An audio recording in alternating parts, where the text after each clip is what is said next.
This will be my final retail rant. Before I move on to the next chapter in my life, I have a lot of things that I need to get off my chest. I don't hate you, Kmart. I don't. I like you a hell of a lot more than... That's not my promo. What the fuck am I thinking? Let's start over. I do hate you, Kmart. I hate you a hell of a lot more than a lot of other stores out there. You're filth. You're a disgrace to department stores, and it is no wonder that left and right, back to front, you are closing all over the country. Nobody goes to Kmart, and nobody cares about Kmart. The only people that go to Kmart anymore are 90 years old and senile, or they're diametrically opposed to big box stores like Walmart, even though Kmart technically is. They're diametrically opposed to Walmart because they're an evil empire, which is okay on them. And or there are no smaller or mom or pop stores within 50 miles of them. Or they pass by and they go, oh, Kmart, let's see what they have. And then within 10 minutes they're walking out the door. Just like within 10 years, every single Kmart in this country will be shuttered, closed down for good.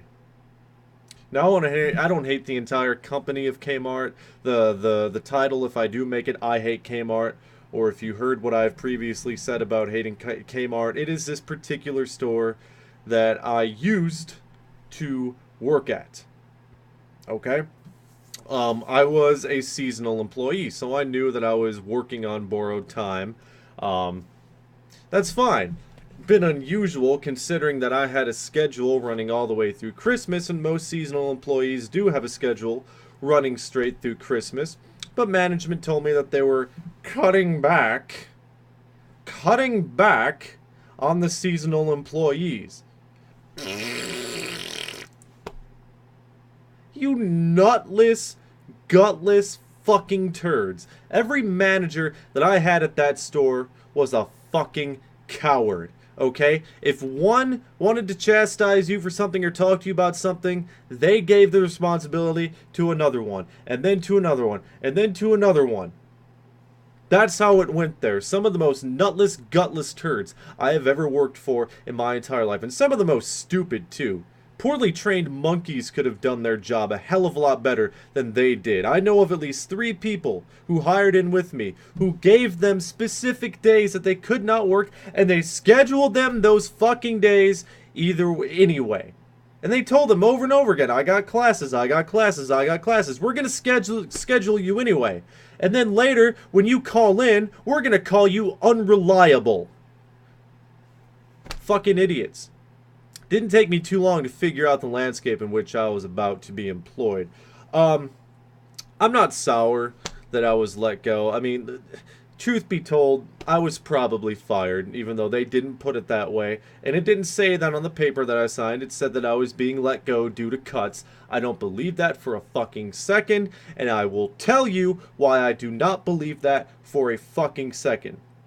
The day before this happened, the day before I sat in front of this spineless fucking jellyfish coward and was told that I was being cut, there was an altercation.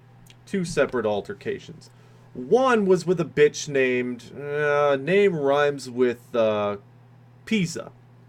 Okay, and she had a mustache too, which is probably why she was so take charge and domineering and everything else. And Pizza wanted to boss me around, even though she was on the same level as me. I come into work, she says, okay, you gotta be here, here, here, and here, and you gotta be doing this. And somebody else steps in and says, well, why the hell are you, are you in charge? No, but Mike, oops, or somebody whose name rhymes with Dyke. Okay, fuck that, I'm just gonna use real names. You don't need to know last names anyway, I'm not gonna go that far. But Mike, the assistant manager, had already given me my assignment. Within 2 minutes, I had my assignment. Go to the toy department and then clean up the Christmas department. That was my assignment. So when I go over to the toy department, and when I'm over the Christmas department, this domineering twat comes over there and says, well, why aren't you where I told you to be? I said, because Mike told me to be here and here. And she walks away, mustachioed and all. scoffing. So I get both of my areas pretty well done. Pretty well done, meaning that I got as much done as I wanted to because I knew within 10 minutes, toys, there we go, toys would be a fucking mess yet again.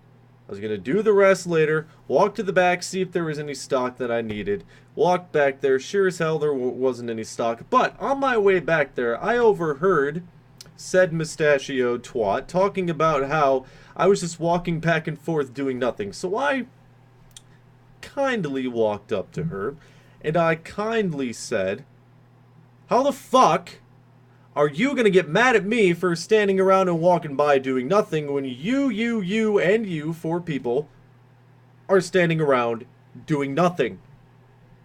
Doesn't make a whole lot of sense, does it? And by the way, the fucking wasn't in there, at least yet.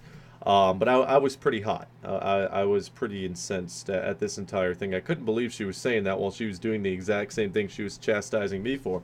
Well, I already got my area done, and I swear, the only thing I could focus on while she talked was that fucking mustache.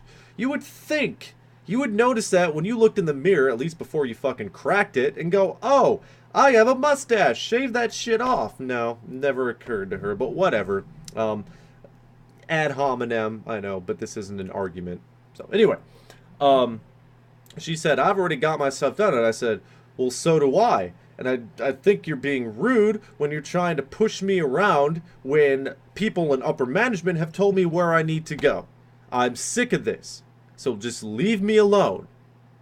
And I walked away. I sauntered away. She said something to me, but it was just the mustache talking. And I went back to toys. And then she came up to me later and apologized and said, you know, we both have pretty hot tempers, and, you know, if I get too pushy or whatever, just let me know.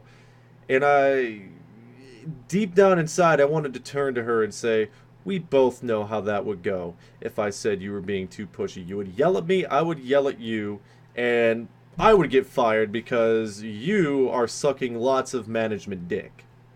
But I didn't. I just sort of went, yeah, okay, cool. So the rest of the day was pretty smooth. The rest of the day, you know, no conflicts whatsoever. Everything is fine except for the fucking toys and the fucking Christmas aisle. This was a shift where we were closing the store because our Kmart was staying open until midnight. For whatever fucking reason, this Kmart, which has been dead even at our usual hours, 2 hours before close, 8 p.m. to 10, nobody is in there. We have 3 customers in there just looking at shit. We got one old lady over in the Christmas aisle going, oh, that's a nice snow globe. We have one idiot over in the clothing department stealing shit. We have another idiot over in the food pantry going, well, they don't have anything over there. So for some reason, they decided to stay open until midnight. They must love losing money. In fact, at one point, when I was working there during Black Friday, I walked past nutless, gutless, jellyfish, spineless asshole store manager, Mr. Ed. Walked past him, and he said, I didn't catch the entire conversation, but just as I was passing by, he was saying, you know, we might just break even. There's a chance. Oh, you guys are fucking clueless. I kind of hope this place does shut down, especially considering some of the fucks that I'm working with right now. Anyway, like I said, 12 midnight when we close, and then we have 30 extra minutes. We're supposed to be working on our closing shit before, and I had pretty much everything done. The Christmas aisle was in an absolute state of disarray and squalor, so Mr. Mike comes over the loudspeaker and says, we need to start straightening up. All I heard was wah, wah, wah, wah, wah. The only thing I knew was that a bunch of people were inexorably flocking toward the Christmas department, so I'm just over there straightening this and straightening that. And Shelly, she starts joking with me because apparently that entire day I was in a pretty bad mood, okay? Especially considering what is going on. Those of you on Facebook will know what is going on in my personal life. A very close friend of mine attempted suicide and just other stuff. So I was in a pretty bad mood. I wasn't in the mood for jokes, especially because I had to work 8 hours and clean up toys. I wasn't in the best mood. So I wasn't in a foul mood. I wasn't being an asshole to customers. Because let me tell you something, I was damn good at that job. I was damn fucking good at that job. I would say so. I'm not trying to be arrogant. I was good at that. Selling electronics, talking to customers.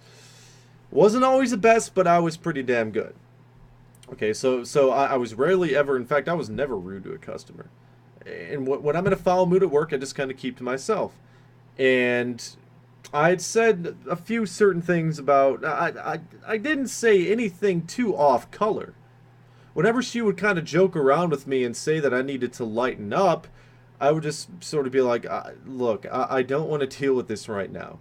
And she's like, well, you really need to lighten up. If you're so miserable working here, then why do you even work here? I'm like, bitch, name 10 people in your life. Fuck it, name one person who actually enjoys their job, who's making minimum wage. And name me 5 people who have a degree that are working a job, who aren't miserable in their job, have nothing but good things to say about their job. I actually said that she couldn't name one. In fact, she didn't name one. She probably could, but she didn't because she was too busy telling me to lighten up, throwing me the same platitudes over and over again, and I was just progressively getting more upset and more upset. So my friend Austin sort of backed me away from the situation, and a supervisor of the store, this gay Asian guy, I can't remember his name, one of the supervisors, he was, and this will be important later, he was actually sort of egging us on. He was holding up a fake sign going, round 1, round 2, with our back and forth volleying at each other. So, like I said, this will be important a little bit later. Finally,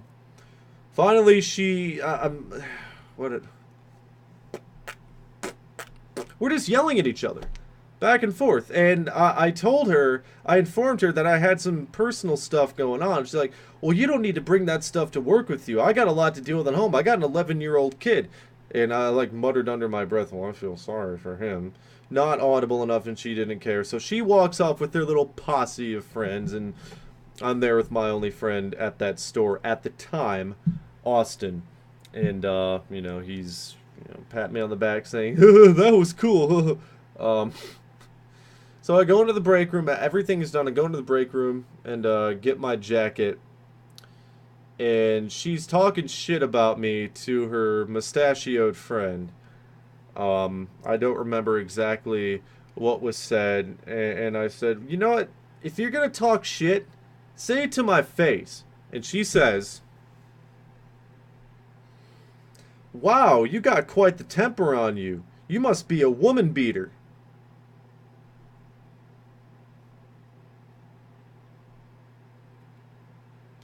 And I said, I was stunned at first. And she was walking away. I didn't think I was going to say anything.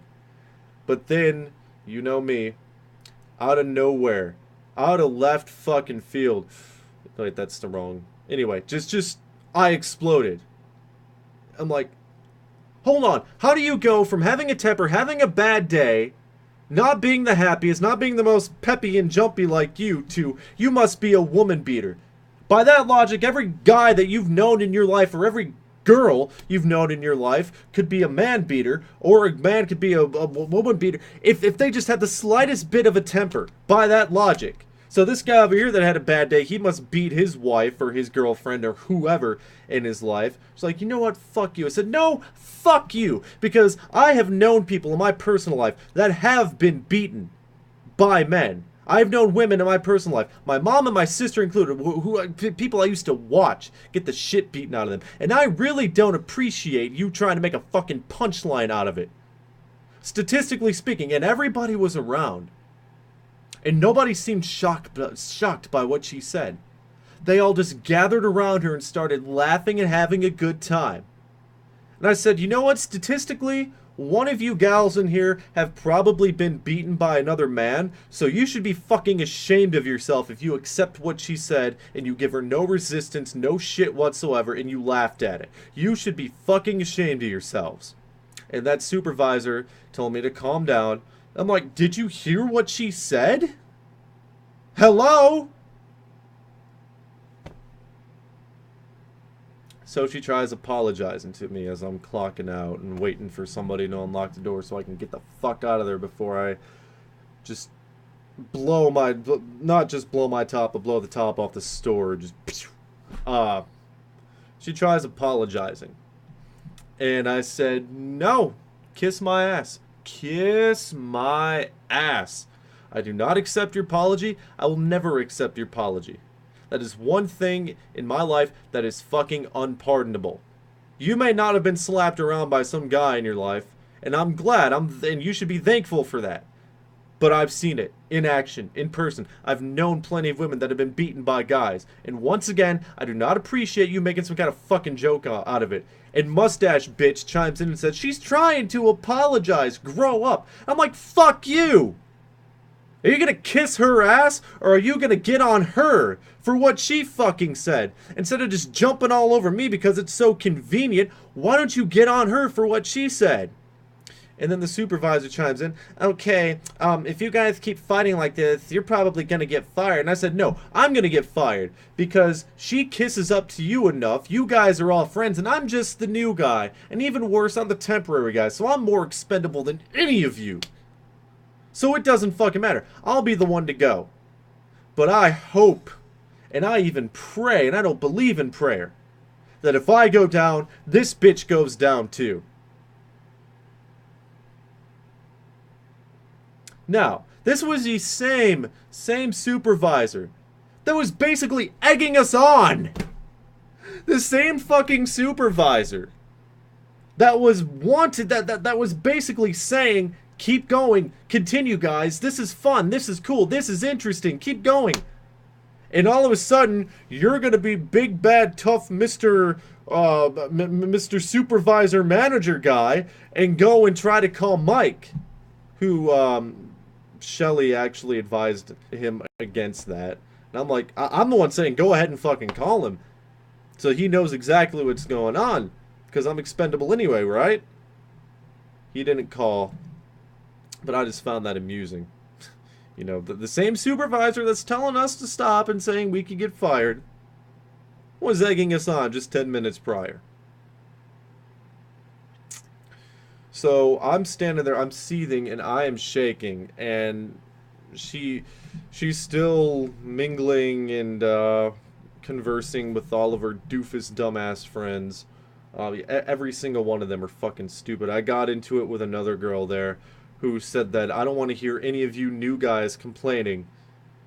And I'm like, what does it matter, new guy or not? Everybody complains. So we leave without incident. I go to my car and I absolutely sped out of there. My foot just, it was saying, John, let's get the fuck out of here. Brrr. Come back the next day and I start my shift like any other day, you know. And I was a little bit apprehensive because I knew something was going to happen. Even though it happened after store hours, I knew something was going to happen. So I went and found my friend Will and talked to him a little bit. And then I hear a thing over the loudspeaker, John to personnel, John to personnel. And I knew somewhere in that fucking store, that obnoxious fucking turd bitch asshole cocksucker was smiling and laughing.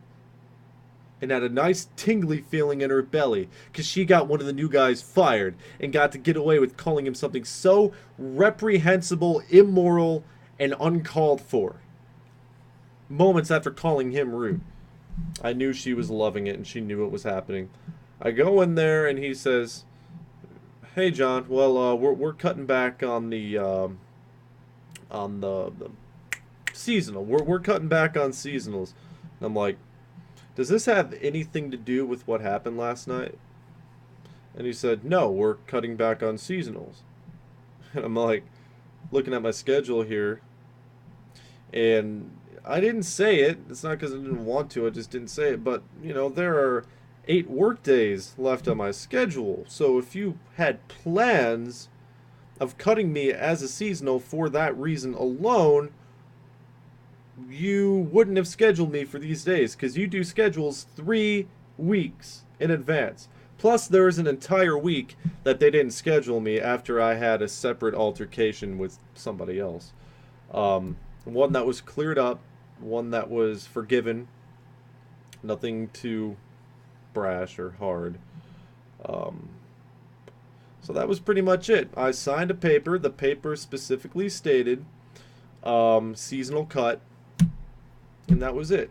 So I walked out, and I'm going around the store talking to some of the coworkers that I can actually fucking stand and put up with and don't wish great harm upon. Uh, and I walk up to Mike. I see Mike walking around. And I go up to Mike and I shake his hand and said, "It's been fun." He says, "Well, what do you mean?" I said, they cut me. Seasonal cut." He's like, "Oh, okay. Well, good luck." Like you didn't know. Like you didn't fucking know. The assistant store manager.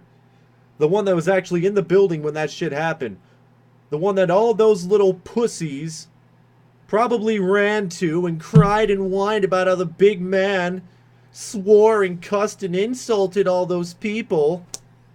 Justifiably so. The part that they would leave out, by the way. Right.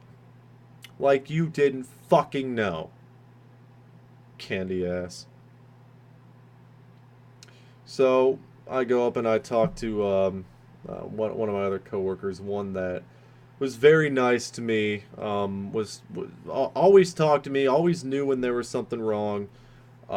She'll be one that I miss dearly, and it sucks because she doesn't have a Facebook and she's not out there in social land anywhere. And I was too much of a ballless scrotum loser to ask her for her number or anything like that. But I go up to her and tell her that it's all over. I'm gonna be gone. And then after this, I have to give back my disgusting bacteria-ridden walkie-talkie. And I see Karen standing there. Another one of our stupid fucking managers. And I go to shake her hand. And guess who's standing right next to her? And guess... Every time I think of her, I get it. Yeah, you guessed it. Fucking really. I shake her hand and say, "Well, it's been nice working with you," and I give him my little deceased, fucking earwax-ridden walkie-talkie back, and she's like, "What's going on?" Like you don't know. Right-hand woman of Satan himself, like you don't fucking know. And then I made some sort of comment about how she called me a woman beater. And she's like, "Oh, not now, John. Don't do this right now." "Really? We're going to do this right now?" I said, "You know what? Fuck you. I'm out of here anyway. You're a bitch. You're an even bigger bitch. See ya." And that was it. So that is the tale of my time at Kmart.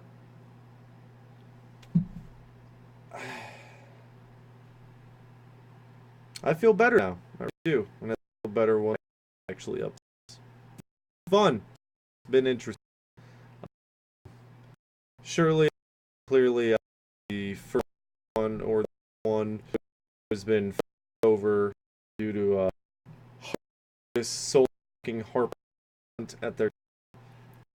but, like I said, it's good to talk about it and get it off my chest. So, thank you for watching.